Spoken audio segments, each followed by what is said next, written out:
A Napoli il muratore è detto o fravacatore e i lavori edili in generale, il cantiere, è detta a fravaca. E dalla parola fravaca viene fuori una delle parole più divertenti della lingua napoletana, che è a sfravacatura. La sfravacatura, ovvero tutti i materiali di risulta dei lavori edili, ma sfravacatura è anche in qualche modo un epiteto, insomma un'offesa che si rivolge a qualcuno che non è buono a niente, si propria una sfravacatura. E dalla parola fravaca viene anche il detto che dice chi fravaca e sfravaca non perde mai tempo. No, questo è un detto fantastico e secondo me lo conoscevo un economista americano, ma vi racconto questa cosa perché Keynes, un economista americano, diceva bisogna far lavorare le persone, la teoria della piena occupazione, a costo di fargli scavare fosse e poi riempirli un'altra volta. Beh, evidentemente Keynes era stato a Napoli, aveva sentito chi fravaca e sfravaca non perde mai tempo.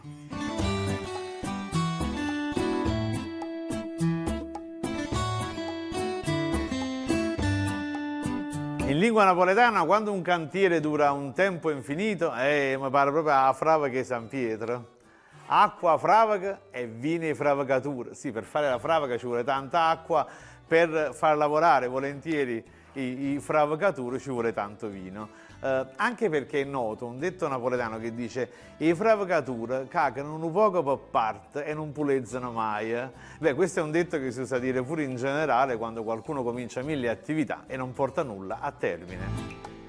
Oltre alla parola fravaca, quanti termini in ambito napoletano vengono dall'ambito edilizio? A sogli marmulo è quella diciamo sotto i balconi, oppure il varco della finestra è detta ornia e lo usano poi in tutta Italia. Il mattunello diventa il riggiolo, oppure che ne so, quel contenitore di metallo a due manici è a cardarella e c'è anche un modo di dire mannaggia a cardarella.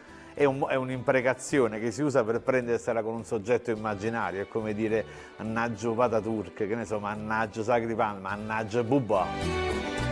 In italiano quindi a cardarella è il secchio della calce, che in italiano sarebbe la cazza, quel secchio di ferro insomma dove si impastano la malta, le calci.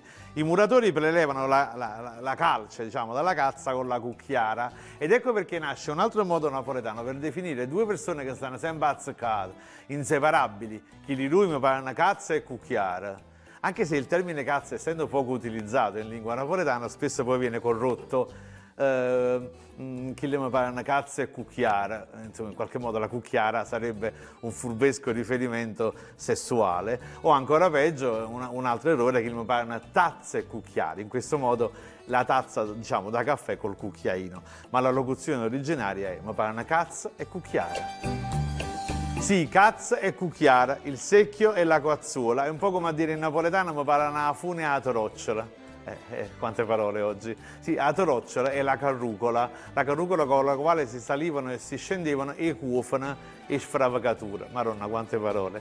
E cuofana saglia e cuofana scene. Questo è un altro modo di dire napoletano. Quando qualcuno sembra disinteressarsi di tutto, lascia le cose andare così, non entra, non approfondisce sulle cose, chi non fa niente, fa sempre cuofana saglia e cuofana scene.